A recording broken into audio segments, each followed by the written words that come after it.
One mint.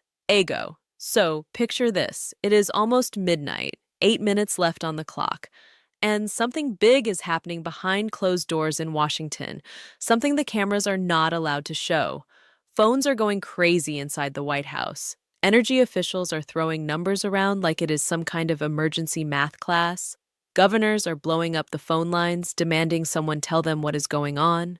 And just across the border in Ottawa, Canada, one man is standing perfectly still, watching the clock tick towards zero. Because when that clock hits midnight, if nothing changes, almost 4 million barrels of oil are going to stop moving.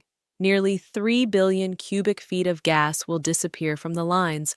Hundreds of megawatts of electricity will simply vanish. And the United States, the biggest, most powerful economy on the entire planet, will start going dark. This is not a maybe anymore. This is not a drill. This is a countdown that is already running. And the man sitting in the White House has just a few hours left to make a call that could either save his presidency or break the entire country. Earlier that day, a man named Mark Carney walked up to a podium in Ottawa and said something that immediately flipped the table on the whole US-Canada relationship. He was calm, he was clear, no drama, no confusing language. He called it Phase 2 energy security measures, which sounds boring, but what he actually said was anything but. He announced that Canada was cutting off every single energy export to the United States starting at midnight, not reducing it a little, not pausing it for a day, completely switching it off. Oil, gas, and electricity, all of it, gone at once. Behind him were giant screens showing pipeline maps of North America, and you could see exactly how tangled up these two countries are. Red lines for the oil routes carrying Canadian crude deep into the American Midwest, blue lines for the natural gas flowing all the way into the Northeast, yellow lines for electricity running straight into New York, Michigan, and other states. And then, one by one, those colorful lines went dark on the screen. That was not just a pretty visual, that was a sneak peek of what was about to happen in the real world just hours later. And the numbers behind this situation are wild, honestly. Canada sends almost 4 million barrels of crude oil every single day into the United States. That is not some small side deal. That is the biggest single foreign oil supply America has. More than Saudi Arabia sends, more than Mexico, more than anybody. And it does not just go into any random refinery. It goes into specific refineries that were literally built to handle Canadian heavy crude. They cannot just switch to a different type of oil overnight. It is like trying to put diesel in a car that only runs on regular. Then on top of that, there is the natural gas situation. Nearly 3 billion cubic feet per day flowing into American systems to keep homes warm, keep the lights on, and keep factories running. And then electricity, hundreds of megawatts quietly crossing the border every day into states that are already running close to their limits. When Carney said all of it stops at midnight, he meant every single word. He was describing a perfectly coordinated shutdown of an entire energy network that two countries built together over decades. And here is what makes the whole thing even wilder. This was not some random surprise move.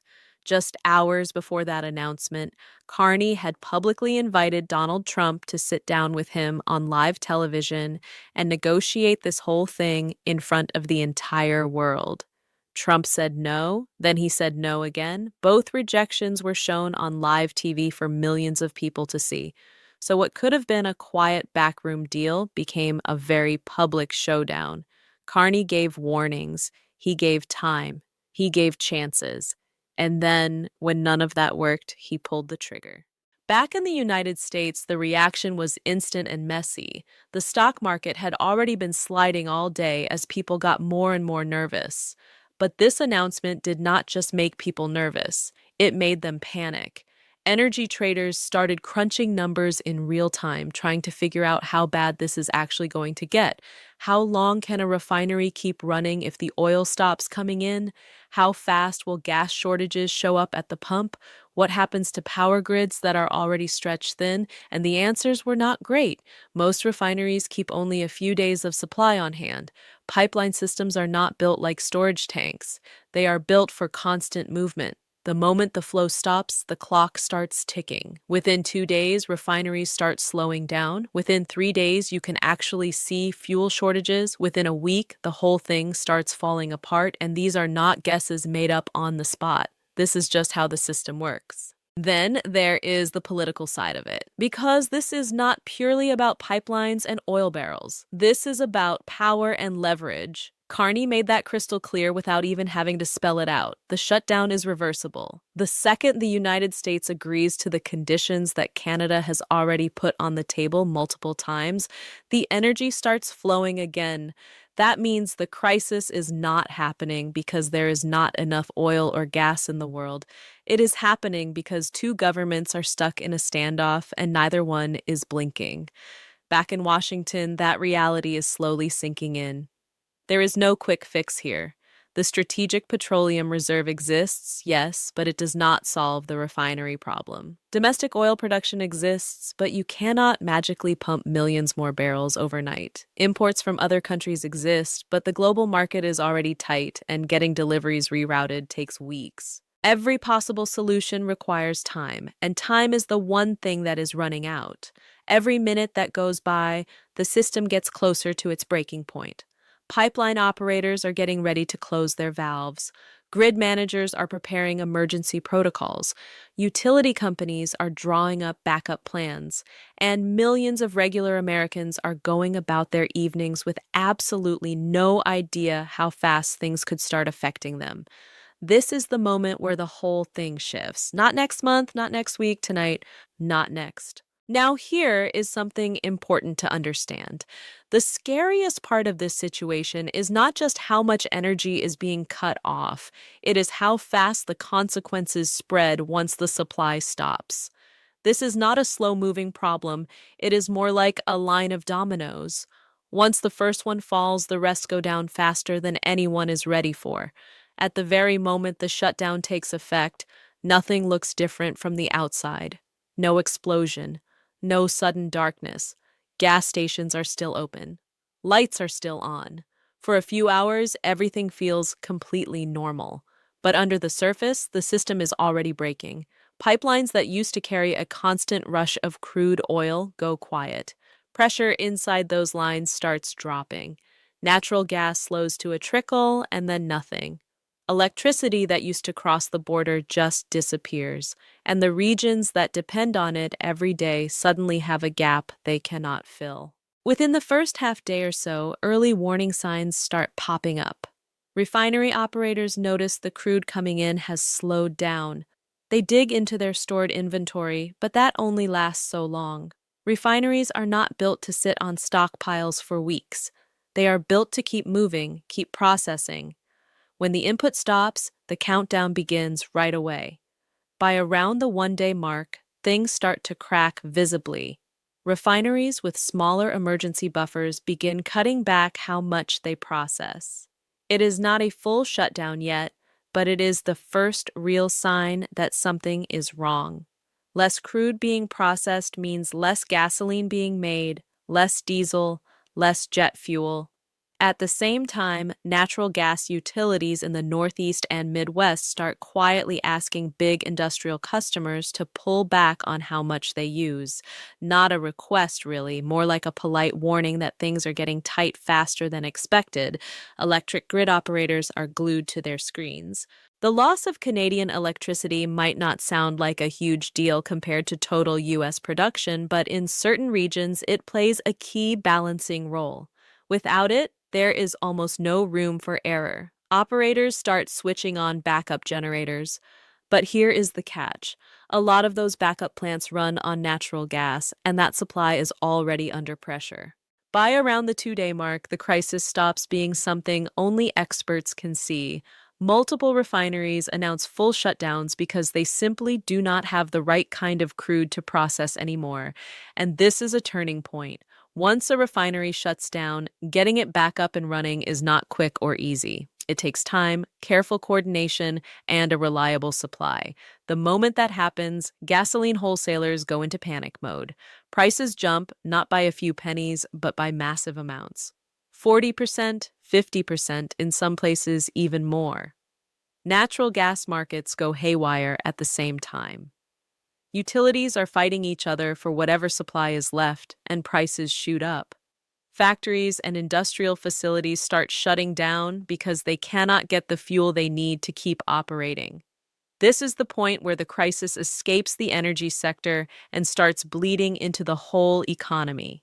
Production slows, supply chains start tightening, costs start rising in industries that have nothing to do with oil. By around the 3-day mark, regular people start feeling it directly. Gas stations in parts of the Midwest begin running dry, not everywhere at once, but enough to start making people anxious. Lines form at stations that still have fuel. Some places start putting limits on how much each person can buy. Panic buying kicks in, which ironically makes the shortage worse and accelerates the whole thing. A situation that might have stayed manageable starts spiraling because of how people react. Power grids are now under serious stress. With natural gas tight and no Canadian electricity coming in, grid operators are forced into tough choices. Rolling blackouts begin in certain areas, temporary controlled power cuts designed to stop a total grid collapse. But for the families sitting in those dark houses, it does not feel controlled. It feels real and frightening. Businesses shut down. Hospitals switch over to backup generators.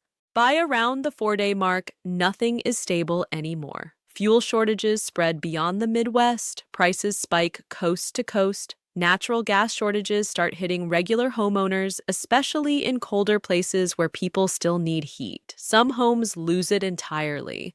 Emergency services are stretched to their limits, dealing with a flood of problems caused by outages and fuel running out. And this is the moment when real pressure lands on political leadership, because none of this is surprising. Every single stage of this collapse was predictable. Energy experts knew it.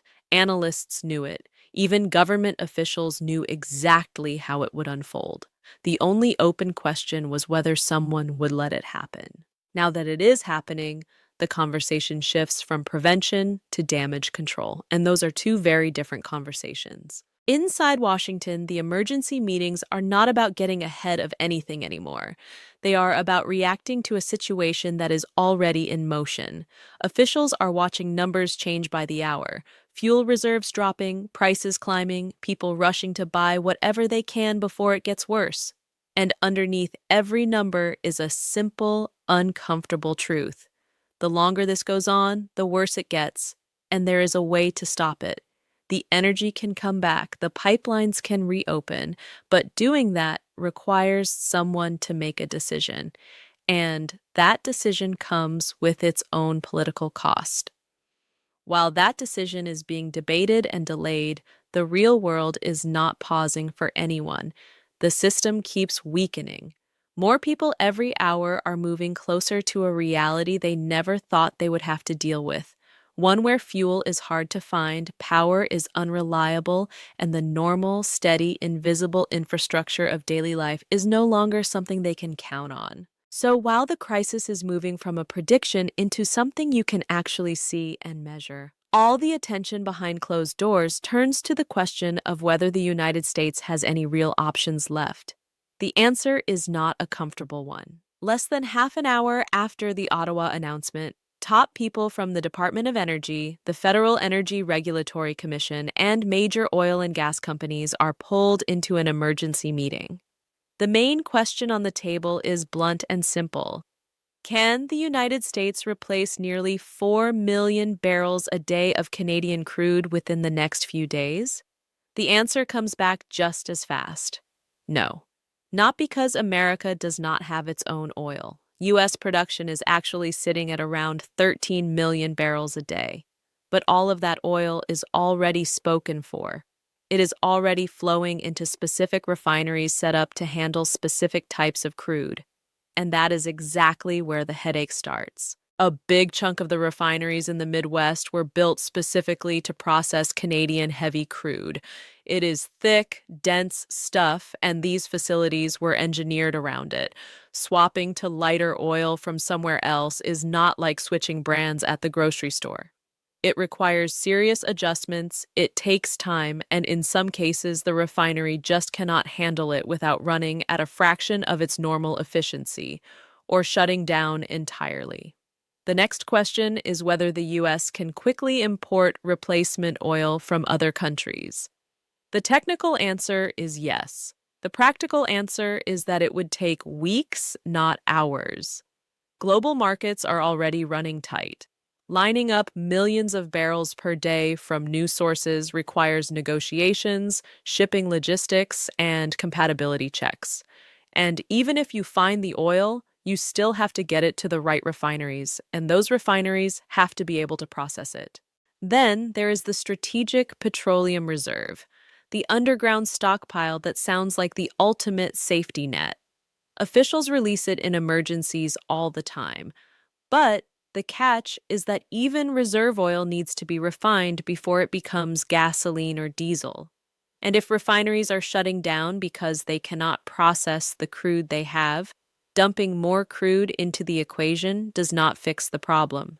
In some cases, it makes it worse because lighter reserve oil is not what those heavy crude refineries are designed to run on.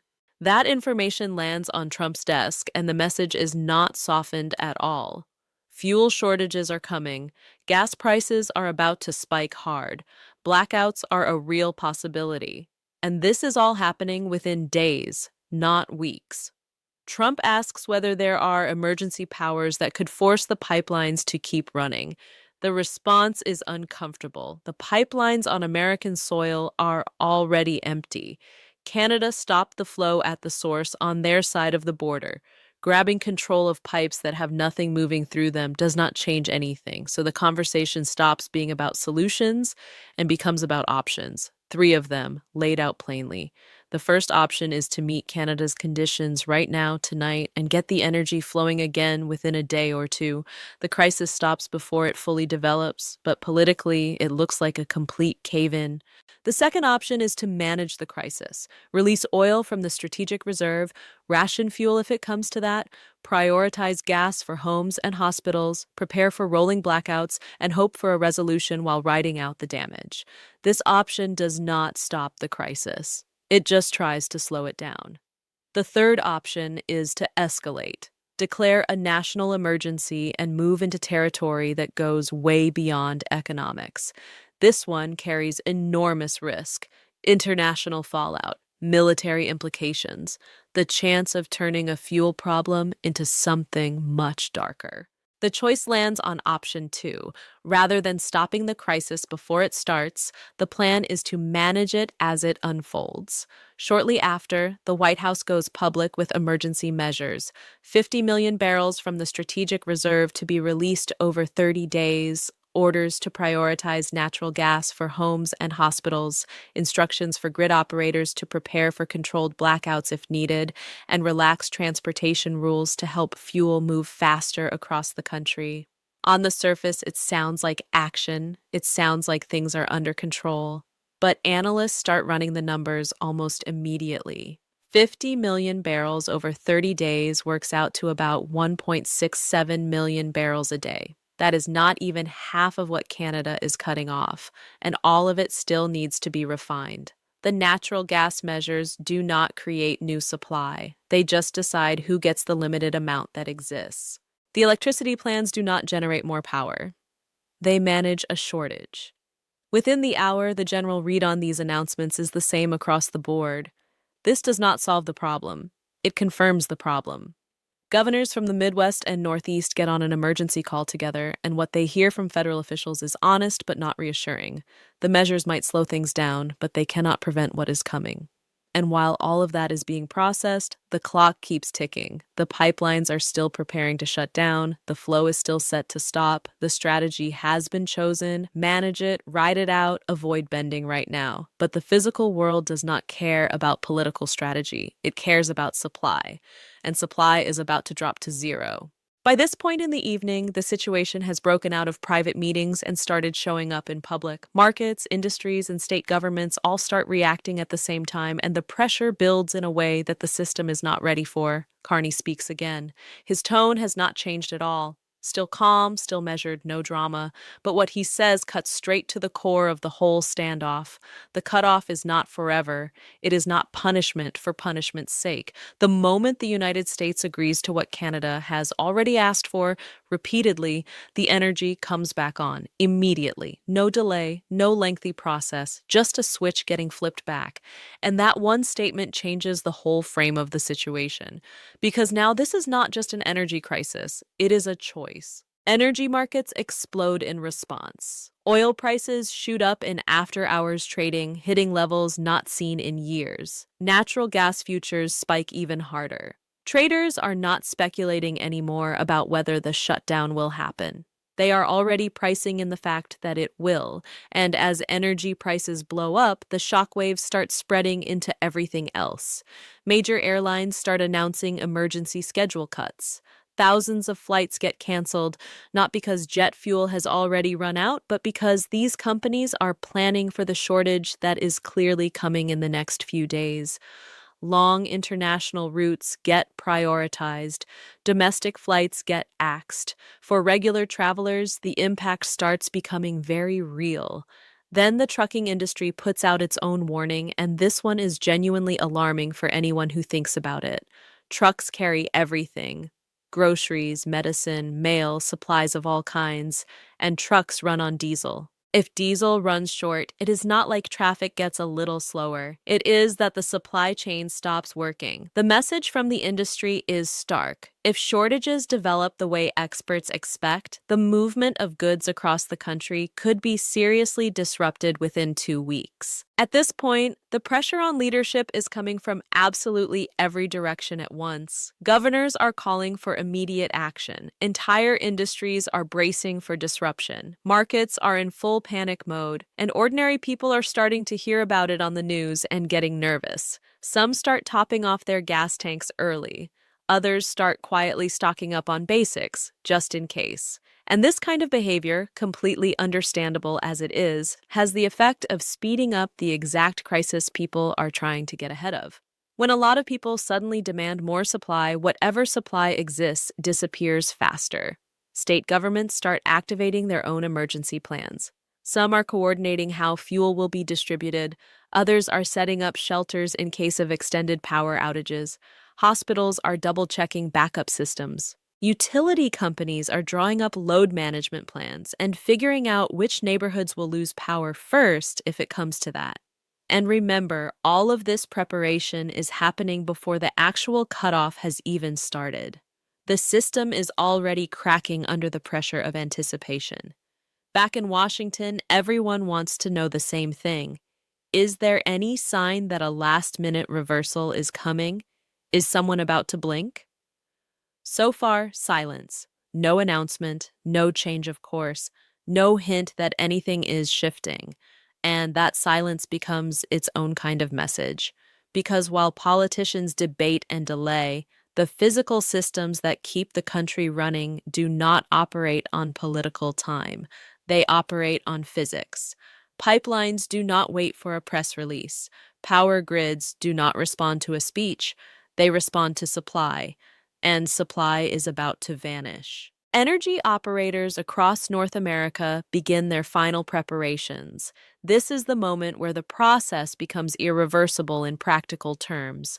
Shutting down a major pipeline is not something you can undo in 5 minutes if someone finally picks up the phone. It takes coordination, careful safety steps, and precise timing. Once you start, you are committed. The same goes for power grids. Operators start adjusting loads right now, getting ready for the sudden loss of everything coming from the Canadian side. Backup generation gets pushed to near its limits. Every safety margin gets smaller. 90 minutes out from midnight, the countdown stops feeling abstract and becomes completely real. Inside the White House, conversations are still happening, but the range of options has dramatically shrunk.